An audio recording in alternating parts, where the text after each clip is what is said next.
छात्रों, आप लोगों का स्वागत है मेरे YouTube चैनल में जिसका नाम है NCERT शॉर्ट्स। ठीक है, हम लोग विजन करंट अफेयर डिस्कशन कर रहे हैं। मेरा नाम है प्रिंस, आप भाई या दोस्त बोल सकते हैं, कोई दिक्कत नहीं है उसमें। तो हम लोग 13 मई का करंट अफेयर्स देख रहे थे, ठीक है। और इसमें हम लोग ने पहला सेगमेंट जो है पूरा कर लिया है। जो फर्स्ट पार्ट है उसमें हम लोग बड़े बड़े खबरों को डिस्कशन करते हैं, इसमें छोटे छोटे खबरें होते हैं। तो ये है पार्ट 2, ठीक है। चलिए, तो आज हम लोग जो बात करने वाले हैं उसके बारे में बात करते हैं, ठीक है। तो उम्मीद करता हूं कि आप सभी अच्छे हैं।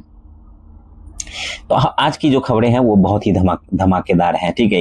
इसके अंदर बहुत धमाकेदार छोटी छोटी खबरें हैं लेकिन बहुत धमाकेदार हैं। आज हम बात करेंगे कि हमारे देश में बच्चे कितने पैदा हो रहे हैं, इसके बारे में ऑब्वियसली हमने पहले बात किया हुआ है। हमारी सेना के लिए कौन कौन मदद कर रहा है, चीन ने किस चीज पर जो है किस चीज के एक्सपोर्ट पर रोक लगा दिया है, ऑनलाइन वाले कैसे हमें उल्लू बनाते हैं, इसके बारे में भी हम लोग बात करेंगे। अंतरिक्ष से क्या चीज हमारे धरती पे गिरी है उसके बारे में बात करेंगे। तो कमर कस लीजिए, ज्ञान का सफर जो है बड़ा ही मजेदार होने वाला है। चलिए, तो पहला टॉपिक है हमारा सैंपल रजिस्ट्रेशन सिस्टम यानी SRS रिपोर्ट, ठीक। सबसे पहले हम लोग बात करते हैं हमारे देश की आबादी की। आपको पता है सरकार समय समय पर जो है गिनती करती है, हमारे यहाँ कितने बच्चे पैदा हो रहे हैं उसको लेकर गिनती करते हैं, ठीक है। तो भारत के जो रजिस्ट्रार जनरल होते हैं वो इस रिपोर्ट को निकालते हैं। ये 2021 का बेसिकली रिपोर्ट है, ठीक, 2021 तक का, जिसका नाम है सैंपल रजिस्ट्रेशन सिस्टम यानी SRS रिपोर्ट कहते हैं इसको, ठीक। इस रिपोर्ट में बताया गया है कि देश की जो टोटल फर्टिलिटी रेट है जिसको TFR कहते हैं, ठीक है, टोटल फर्टिलिटी रेट, वो जो है कितनी है, ठीक ना, और कौन सा राज्य इसमें अव्वल है और कौन पीछे है, ठीक है। ये पूरा जो है रिपोर्ट उन्होंने निकाला है। तो TFR का क्या मतलब होता है? TFR का मतलब होता है कि एक औरत अपने पूरे जीवन काल में, मतलब पूरे जीवन काल में जब भी वो फर्टाइल हो सकती है, उस जीवन काल की बात करते हैं। जैसे 15 साल से लेके हमारे देश के अंदर 49 ईयर्स तक, मतलब जब तक मेनोपॉज नहीं हो जाता है, ठीक है, तब तक जब वो बच्चा पैदा कर सकती हैं। तो उन मतलब हमारे जो देश की आबादी है, पूरी औरतों की आबादी, उसमें एक आप समझ लीजिए कि औसत निकाला जाता है, ठीक है, कि एक औरत कितना बच्चा जो है उनको जन्म दे रही है। तो इसका औसत जो निकलता है वही हमारा देश का क्या होता है, TFR होता है, ठीक। उसी तरह राज्यों का भी होता है कि राज्य में जितनी औरतें हैं फिर उस हिसाब से होता है कि वो फिर कि क्या फर्टिलिटी रेट है उनका, ठीक है। समझ में आ गया होगा, ठीक है। तो आगे बढ़ते हैं। इस रिपोर्ट में एक और जरूरी बात बताई गई है, वो है कि अगर 2.1 की जो TFR होती है, मतलब 2.1 की अगर हमारे देश की TFR रहेगी तो उसको हम लोग कहेंगे रिप्लेसमेंट रेट, ठीक है। इसका मतलब ये होता है कि अगर लंबे समय तक हमारी रेटिंग यही रहेगी 2.1, जो कि अभी 2.0 है हमारे देश की, तो अगर ये बनी रहती है तो जो पुरानी पीढ़ी है, यानी जो उसके मतलब पुरानी पीढ़ी के लोग मरेंगे, उतने ही नई पीढ़ी के लोग जन्म ले लेंगे, मतलब उनका जगह ले लेंगे। तो हमारी आबादी जो है उतनी ही रहेगी, ठीक है। यंग आबादी हमेशा उतनी ही रहेगी, यंग ही रहेगी, मतलब एक तरफ से लोग जा रहे हैं और एक तरफ से लोग आ रहे हैं, ऐसा वाला सिस्टम हो जाएगा, ठीक। अगर मतलब मान लीजिए अगर माइग्रेशन नहीं होता है, तो माइग्रेशन मतलब कि एक जगह से दूसरे जगह जो लोग चले जाते हैं, ठीक है, जैसे बिहार से दिल्ली आ गए हैं, दिल्ली से कहीं और चले गए, ठीक, तो इसको माइग्रेट करना कहते हैं, ठीक। अगर ऐसा ना हो तो अब देखते हैं अलग अलग राज्यों का क्या हाल है। तो राज्यों का यहाँ पे मैंने जो है एक मैप में दे दिया है, आप लोग जरा इस पे ध्यान देंगे, ठीक है, और समझ जाएंगे। तो मैं जो मतलब जो मेन चीजें हैं उसको, मतलब मेन जो राज्य की बातें हैं उसके बारे में बात कर लेते हैं, ठीक है। एक तो दिल्ली का 1.4 है, ठीक है, अगर आप देखेंगे दिल्ली का 1.4 है और पश्चिम बंगाल का कम है, ठीक है, 1.6 है, तो अराउंड यही है। और सबसे ज्यादा जो है वो बिहार का है 3.0, उत्तर प्रदेश का उसके बाद आप देखेंगे 2.4 है। बाकी सब का जो है TFR जो है कम है, यानी सबसे ज्यादा जो है बिहार की महिलाएं बच्चों को जन्म दे रही हैं, ठीक है, औसतन 3 बच्चों को जन्म दे रही है एक महिला, ठीक, ये कहा जा सकता है बिहार का अगर हम लोग देखें तो स्क्रीन पे ये चीज आप देख लेंगे, ठीक है। मैंने आपको ये चीज यहाँ पे डालनी है, तो इसको आप वीडियो को पॉज करेंगे और अच्छे से देख लेंगे कि कौन से राज्य का, जिस राज्य से भी आप बिलोंग करते हैं, ठीक है। तो करंट अफेयर्स तो हर जगह मतलब चलता है, हर एक स्टेट का हो, चाहे एग्जाम हो, चाहे UPSC हो, चाहे BPSC हो, ठीक है, या कोई भी स्टेट PCS हो, ठीक है, तो उसमें ये करंट अफेयर्स आपको काम आ जाएगा। तो जिस राज्य के हैं तो आप याद रख लीजिएगा, ठीक है। अभी मतलब लगातार जो है सारे रिपोर्ट जो है वो न्यूज में बना हुआ है, इसलिए मैं कह रहा हूँ, ठीक। चलिए आगे बढ़ते हैं। अगला टॉपिक है हमारा राष्ट्रीय रक्षा निधि, इसको कहते हैं NDF, ठीक, नेशनल डिफेंस फंड। तो हमारी सेना की बात है, अब बात है सुरक्षा बलों की। हाल ही में तेलंगाना के मुख्यमंत्री और कई दूसरे लोगों ने मिलकर राष्ट्रीय रक्षा निधि जो है नेशनल डिफेंस फंड में दान दिया है। ये दान इसलिए दिया गया है ताकि हमारी सेना के जवानों के प्रति एकजुटता दिखाई जा सके, ठीक है। अब ये राष्ट्रीय रक्षा निधि यानी नेशनल डिफेंस फंड होता क्या है उसके बारे में बात करते हैं। ये 1960 में 1962, ठीक है, जब हमारा चाइना से वॉर हुआ था, ठीक है, तो उस समय बनाई गई थी। इसका मकसद ये है कि जो भी लोग अपनी इच्छा से हमारी सेना की मदद करना चाहते हैं वो इसमें पैसा या सामान दान कर सकते हैं, ठीक है। और इस दान का इस्तेमाल कैसे होगा ये तय करने का काम भी इसी निधि का है, ठीक। तो ये जो भी पैसा या सामान आता है वो हमारी सशस्त्र सेनाओं और सैनिक बल जो होते हैं, जैसे CISF ये सब होते हैं ना, वो लोग के जवान जो होते हैं और उनके परिवार वालों की भलाई के लिए इस्तेमाल किया जाता है फंड या सामान, ठीक है। तो इस निधि को एक कमेटी चलाती है जिसके अध्यक्ष हमारे प्रधानमंत्री होते हैं और हमारे रक्षा मंत्री भी होते हैं, ठीक है। इसके अंदर इस कमेटी के अंदर वित्त मंत्री, गृह मंत्री इसके सदस्य होते हैं, ठीक। रक्षा मंत्री, वित्त मंत्री और गृह मंत्री जो होते हैं वो इसके सदस्य होते हैं, अध्यक्ष हमारे प्रधानमंत्री होते हैं, ठीक।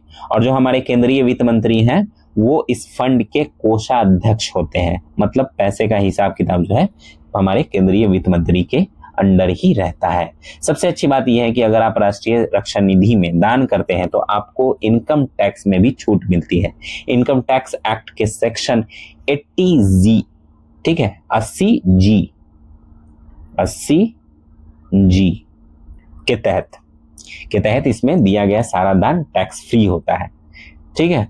तो स्थापना मैंने बता ही दी आपको 1962 में, और इसका उद्देश्य जो है वो रक्षा प्रयासों के लिए स्वैच्छिक दान एकत्र करना, उनका उपयोग तय करना। उपयोग जो है वो सशस्त्र और अर्धसैनिक बल है उसके जो जवान है उनके परिवारों के कल्याण के लिए यूज किया जाएगा। अब प्रशासन जो है वो कार्यकारी समिति द्वारा संचालित होगा इसका, और अध्यक्ष जो है हमारे प्रधानमंत्री रहेंगे। इसमें कर छूट मिलेगा आपको आयकर अधिनियम की धारा 80G के तहत, ठीक। इसमें आप कर मुक्त दान कर सकते हैं। चलिए आगे बढ़ते हैं। अगला टॉपिक है हमारा चीन द्वारा जो जर्मेनियम निर्यात पर प्रतिबंध लगा दिया गया है उसके बारे में बात करते हैं। जर्मेनियम का मैंने यहाँ पे दे दिया है, ठीक। ये एक धातु है और इसका जो एटॉमिक नंबर होता है वो भी यहाँ पे है और इसका एटॉमिक मास भी आप देख सकते हैं, ठीक। और इसका शॉर्टकट GE होता है, ये भी आप देख सकते हैं, ठीक है। तो बेसिकली अब इसके बारे में बात कर लेते हैं कि क्या है। तो चीन में हम लोगों को जाने की जरूरत नहीं है, लेकिन चीन की तरफ चलते हैं। हाल ही में खबर आई है कि चीन ने जर्मेनियम नाम की एक चीज के एक्सपोर्ट पर रोक लगा दी है। इसके बाद हमारे भारतीय दूतावास ने चीन से इस बारे में बातचीत भी की है। अब ये जर्मेनियम होता क्या है, ये चांदी जैसा सफेद रंग का एक मेटलॉइड है। मेटलॉइड का मतलब इसमें धातु और अधातु दोनों के गुण होते हैं, ठीक। समझ गए इस बात को, आगे बढ़ते हैं। ये ज्यादातर जर्मेनाइट और जर्मेडाइट नाम के खनिजों से मिलता है, लेकिन ये खनिज बहुत कम मिलते हैं, इसलिए ज्यादातर जो जर्मेनियम जिंक बनाने के दौरान जो वेस्ट बचता है और कोयले की राख से निकल जाता है, ठीक। मतलब फिर से समझते हैं, ज्यादातर जर्मेनियम जिंक बनाने में, मतलब जर्मेनियम का जो यूज होता है वो बनाने में जो वेस्ट जो बचता है वो कोयले की राख से निकल जाता है, ठीक है। कोयले के राख से निकाला जाता है, मतलब मैंने ये चीज बनाई जर्मेनियम जिंक, जर्मेनियम से बनाया, अब उसका जो वेस्ट है उसको कोयले के राख से निकाला जाता है, ठीक है। मतलब इतना कम ये पाया जाता है, ठीक। अगर इसके गुणों की बात करें तो ये थोड़ा भंगुर होता है, इंफ्रारेड रेडिएशन के लिए पारदर्शी होता है और इसमें हाई रिफ्रैक्टिव इंडेक्स होता है। अब इसकी प्रोडक्शन की बात करें तो 2023 में दुनिया का लगभग 68% जर्मेनियम जो है वो चीन में ही बना, ठीक। मतलब चीन इसका सबसे बड़ा सप्लायर है। और दुख की बात यह है कि भारत जर्मेनियम के लिए पूरी तरह से दूसरे देशों पर निर्भर है, उसके आयात पर निर्भर है। इसका इस्तेमाल कहाँ होता है, इसका इस्तेमाल होता है सेमीकंडक्टर्स बनाने में। तो सेमीकंडक्टर्स जो है वो पिछले साल बहुत न्यूज में था, बेसिकली मेंस में भी पूछा गया था, ठीक है, इसके बारे में। यूपीएससी और बीपीएससी इन सब जगहों पे इंटरव्यू में भी पूछा गया होगा, ठीक है, जहां तक मैंने सुना, तो बहुत न्यूज में था पिछले साल। तो इसका इस्तेमाल जो है एक तो सेमीकंडक्टर्स बनाने में होता है, दूसरा फाइबर ऑप्टिक्स, इंफ्रारेड ऑप्टिक्स और सोलर सेल जैसी हाई टेक चीजों में इसका बहुत इस्तेमाल होता है, ठीक है। तो मैंने बता दिया इसके बारे में कि ये चांदी जैसा सफेद होता है, ठीक, और दुर्लभ है, ये मिलता बहुत कम है। जिंक उत्पाद में इसका बहुत यूज होता है। कोयला का राख जो है, कोयले के राख से इसको निकाला जाता है, जमा किया जाता है। भौतिक गुण इसका भंगुर और इंफ्रारेड पारदर्शी है, उच्च अपरिवर्तनांक है। उत्पादन स्थिति अगर देखें तो मैंने जैसा बताया कि 68% जो है चीन में ही उत्पाद होता है। भारत पूरी तरह से आयात पर निर्भर है, ठीक। सेमीकंडक्टर, फाइबर ऑप्टिक्स और इंफ्रारेड ऑप्टिक्स, सोलर सेल बनाने में इसका यूज किया जाता है। तो ये था पूरा का पूरा इसके बारे में डिस्कशन। आगे बढ़ते हैं, अगला टॉपिक है हमारा डार्क पैटर्न्स। अब बात करते हैं ऑनलाइन शॉपिंग की, ठीक है। तो आजकल हम सब ऑनलाइन शॉपिंग तो करते ही हैं, लेकिन क्या आपको पता है कि कुछ ऑनलाइन प्लेटफॉर्म ऐसी चालाकियां करते हैं जिससे आपको पता भी नहीं चलता, और कुछ ऐसी चीजें खरीद लेते हैं जो आप शायद नहीं खरीदना चाहते थे। इसी को कहते हैं डार्क पैटर्न, ठीक है, डार्क पैटर्न्स। ये डार्क पैटर्न्स होता क्या है, ये वो धोखेबाज डिजाइन की तकनीकें होती हैं जो आपको बिना बताए या आपकी पूरी सहमति के गलत फैसले लेने पर मजबूर करती है। ये आपके सोचने, समझने और आजाद होकर फैसला लेने के हक का उल्लंघन भी करती है। अब इसमें से कुछ चालाकियां हैं, जैसे बास्केट स्नीकिंग, ठीक है। पहला चालाकी जो करता है कोई भी शॉपिंग ऐप, वो करता है बास्केट स्नीकिंग। ये वो तरीका है जिसमें जब आप ऑनलाइन कुछ खरीद कर चेकआउट करने जाते हैं तो आपकी जानकारी या परमिशन के बिना आपकी शॉपिंग कार्ट में कुछ अनचाही चीजें या दान की राशि अपने आप जुड़ जाती है। इनका मकसद होता है जो आपको फाइनल पेमेंट करना है वो चुपचाप बढ़ जाए, ठीक है। मतलब जैसे ही आप चेकआउट करते हैं तो आपको एक अमाउंट पहले दिखाता है कि कोई चीज 400 रुपए की है, ठीक है। अब उसमें टैक्स जोड़ के वो 408 रुपए की हो जाए, फिर उसमें दान या डोनेट करने के लिए 10 रुपया और जोड़ दिया, फिर उसमें हैंडलिंग के नाम पे 5 रुपए 6 रुपए और जोड़ दिए, फिर उसके बाद डिलीवरी चार्ज 40 रुपए और जोड़ दिए, तो वो जहाँ 400 की थी अब पहुंच के हो जाएगा 500 रुपए करीब, समझ रहे हैं। तो ये सब चीजें जो है चालाकियां करते हैं। तो आपने तो देखा कि 400 रुपए की मिल रही है तो आप ले रहे थे, ठीक है, लेकिन आपसे 100 रुपया और एक्स्ट्रा चार्ज जो है जोड़ा गया, तो इसी को कहते हैं वो चुपचाप बढ़ जाएगा, और आपका मतलब इसको डार्क पैटर्न के तहत आपसे वो चीज खरीदवा दिया जाएगा, ठीक है, जो कि आप उतने दाम पे नहीं खरीदना चाह रहे थे। एक और तरीका है कंफर्म शेमिंग। इसमें आपको डर, शर्म, अपराध बोध या मजाक का इस्तेमाल करके दबाव डाला जाता है ताकि आप किसी सर्विस को हाँ बोल दें या कोई चीज खरीद लें। जैसे अगर आप किसी ऑफर को ना कहना चाहें तो बटन पर लिखा होगा नहीं धन्यवाद, मुझे पैसे बचाने की परवाह नहीं, ठीक है, ऐसी कुछ चीजें लिख के। तो ये सुनकर आपको थोड़ा अजीब लगेगा और शायद आप ऑफर को हाँ कह दें, ठीक। ऐसी चीजें लिखी होती हैं ताकि आप मैनिपुलेट हो जाए उनकी बातों से और आप कहें कि यार ऐसे कैसे, आपके मतलब ईगो को ठेस पहुंच जाए और आप तुरंत बोलेंगे नहीं नहीं मैं तो कर ही सकता हूँ, पैसा ऐसा क्या, हाथ का मैल है पैसा, ऐसा कुछ। तो हाल ही में हमारी सरकार की जो सेंट्रल कंज्यूमर प्रोटेक्शन अथॉरिटी है, जिसको CCPA कहते हैं, उसने एक ऐसे कई ऑनलाइन प्लेटफॉर्म्स को नोटिस भेजा है जो ये सब डार्क पैटर्न्स इस्तेमाल कर रहे हैं, ठीक। तो ये बहुत ही गलत तरीका है और सरकार अब इस पर जो है सख्ती कर रही है, समझ गए आप। तो बेसिकली यही है कि छलपूर्ण डिजाइन तरीके से आपको अपनी तरफ खींचते हैं, उपभोक्ताओं को गलत निर्णय लेने के लिए प्रेरित करते हैं, मजबूर कर देते हैं, एक तरह से उपभोक्ता के स्वतंत्र निर्णय के अधिकार का उल्लंघन भी करते हैं। बास्केट स्नीकिंग की बात करें तो चेकआउट के समय बिना सहमति के अनचाही वस्तुएं जो है या दान राशि आपसे जुड़ जाती है ताकि आप कुछ और खरीद लें। अंतिम भुगतान राशि जो है वो भी बढ़ जाती है, ठीक है। कंफर्म शेमिंग का मतलब है डर, शर्म, अपराध बोध या उपहास का उपयोग करके दबाव डालते हैं आपके ऊपर कि आप वो चीज ले लें, आपके ईगो को ठेस पहुंचाते हैं, सेवा स्वीकार करने या खरीदारी करने के लिए भी मजबूर करते हैं। तो बेसिकली ये था इसके अंदर डार्क पैटर्न्स के अंदर। आगे बढ़ते हैं, अगला टॉपिक है हमारा कॉस्मोस 482, ठीक है। कॉस्मोस 482 जो है वो सोवियत संघ का कुछ डिजाइन किया हुआ अंतरिक्ष यान था, ठीक है। चलिए आगे बढ़ते हैं। अब अंतरिक्ष की ओर चलते हैं, और आपको पता है कि रूस का एक पुराना अंतरिक्ष यान था, ठीक है, सोवियत संघ, जिसका नाम कॉस्मोस। देखिए रूस अब है, पहले इसको सोवियत संघ कहते हैं। सोवियत संघ लगभग 15 भागों में 16 भागों में बट गया, ठीक है, बहुत सारे देश जो है उससे निकल के बटे, लेकिन सबसे बड़ा देश जो है अभी भी सोवियत संघ का वो है रशिया, ठीक, रशिया कहते हैं, रसिया कहते हैं, आप अपने हिसाब से कुछ भी कह लीजिए, ठीक है। तो रसिया जो है वो है, तो बेसिकली सोवियत संघ का उसी ने जगह लिया, तो इसीलिए हम कह रहे हैं कि रूस का एक पुराना अंतरिक्ष यान जिसका नाम है कॉस्मोस क्या है 482, जो वापस धरती के वायुमंडल में आ गया और हिंद महासागर में जाके गिर गया, ठीक है। तो ये कॉस्मोस 482 सोवियत संघ के वेनेरा प्रोग्राम का एक हिस्सा था। इस प्रोग्राम के तहत शुक्र ग्रह पर कई जांच यान भेजे गए थे। आपको पता ही होगा कि शुक्र जो है वो सूर्य से दूसरा ग्रह है, मतलब सूर्य के नजदीक से दूसरा ग्रह है, ठीक है, और ये हमारे सौरमंडल का सबसे गर्म ग्रह भी कहलाता है। इस यान को 1972 में लॉन्च किया गया था, लेकिन ये पृथ्वी की कक्षा से बाहर नहीं जा सका था। इसमें एक कैरियर बस और एक लैंडर प्रोब शामिल था। इतने सालों बाद ये वापस धरती पर आ गया और हिंद महासागर में जाके गिर गया। शुक्र है कि ये किसी आबादी वाली जगह पर नहीं गिरा, ठीक है, तो हम लोग बच गए, ठीक।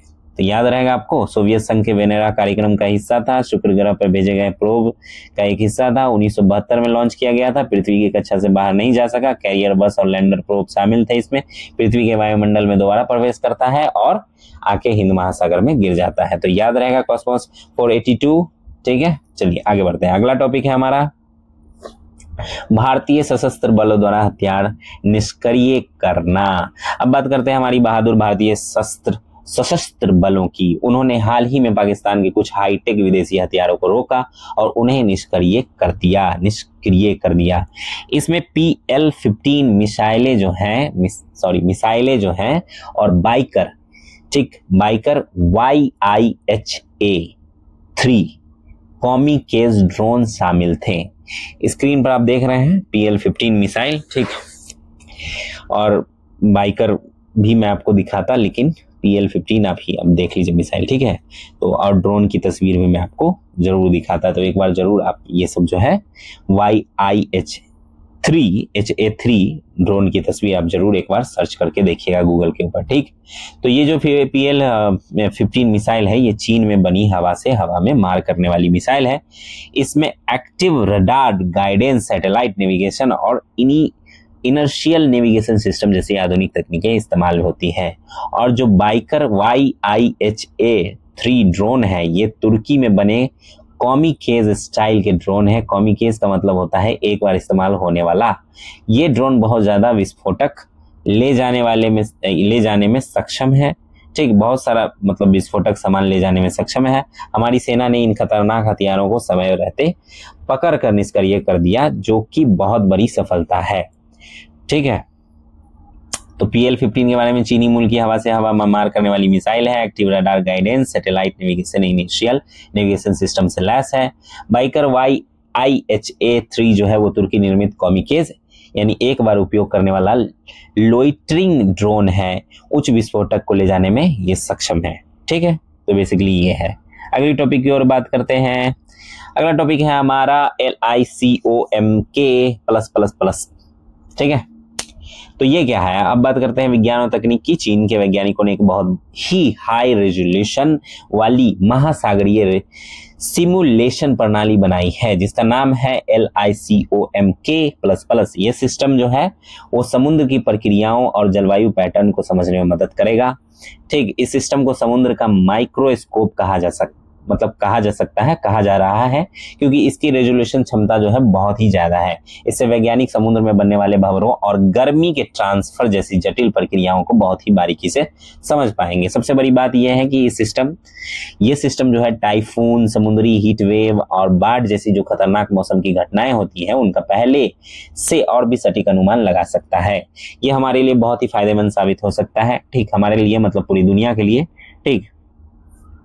तो LICOMK एम के जो है प्लस प्लस वो चीन द्वारा बनाया गया है, ये याद रखिएगा। हाई रेजोल्यूशन महासागरीय सिमुलेशन प्रणाली है, समुद्र का माइक्रोस्कोप कहा जाता है, जिसको यानी अल्ट्रा हाई रेजोल्यूशन है। इसमें भंवरों और तापीय परिवहन जैसी जटिल प्रक्रियाओं का विश्लेषण करने में सक्षम है। टाइफून, समुद्री हीट वेव और बाढ़ जैसी जो चरम मौसम घटनाएं होती है उसका सटीक पूर्वानुमान करने में ये सक्षम है। ठीक है, चलिए आगे बढ़ते हैं। अगला टॉपिक है हमारा LHC में शीशे से सोना।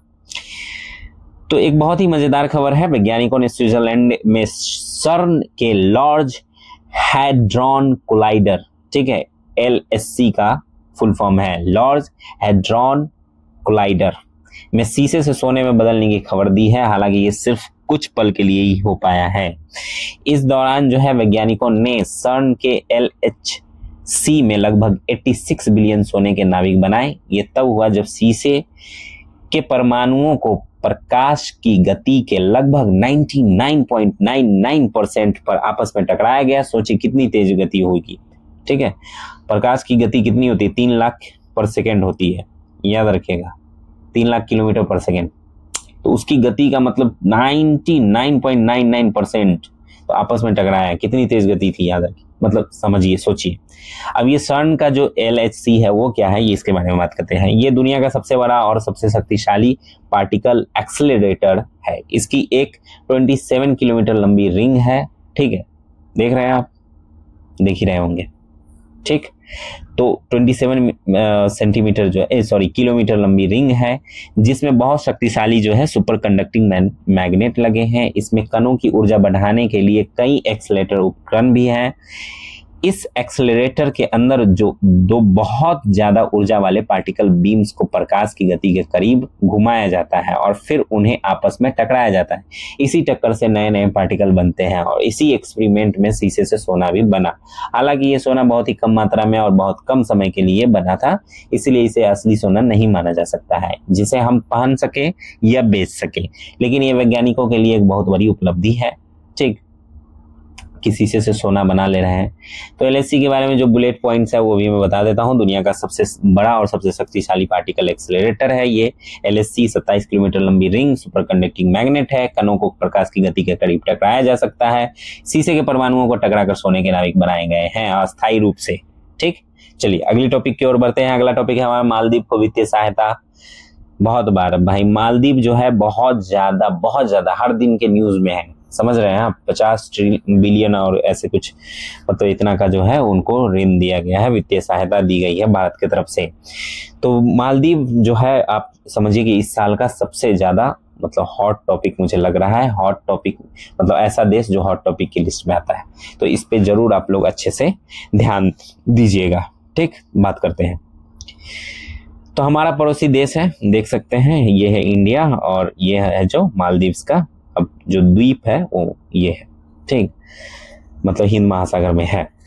तो भारत ने एक साल के लिए जो है मालदीव को $50 मिलियन के ट्रेजरी बिल यानी T-बिल्स रोल ओवर के माध्यम से वित्तीय सहायता दी है। मालदीव हिंद महासागर में स्थित एक द्वीपीय देश है। द्वीपीय देश कहते हैं इसको, यानी द्वीपों से बना हुआ देश है। ये बहुत सारे छोटे छोटे द्वीपों से मिलकर बना है, जिन्हें एटॉल कहते हैं। ये पूरे द्वीप का जो समूह है इसको एटॉल कहते हैं, एटॉल। ठीक, एटॉल कहते हैं। ये एशिया का सबसे छोटा देश है। ठीक है, एशिया में सबसे छोटा देश है और हिंद महासागर के जो मुख्य समुद्री रास्ते हैं उनके पास में ही स्थित है। ये भारत के दक्षिण पश्चिम में है। दक्षिण पश्चिम में, देख रहे हैं ना, दक्षिण पश्चिम में है। ठीक, 8 डिग्री चैनल भारत के मिनिकॉय द्वीप और मालदीव को अलग करता है। ठीक है, मिनिकॉय ये देख रहे हैं आप। ठीक है, और यहाँ पे जो है 8 डिग्री चैनल है। अगर मालदीव की भौगोलिक विशेषताओं की बात करें तो यहाँ की जलवायु उष्णकटिबंधीय है, मतलब हमेशा गर्मी रहती है। समुद्र किनारे है, समुद्र में है तो गर्मी तो रहेगी और नमी बनी रहेगी क्योंकि समुद्री हवाएं चलती हैं।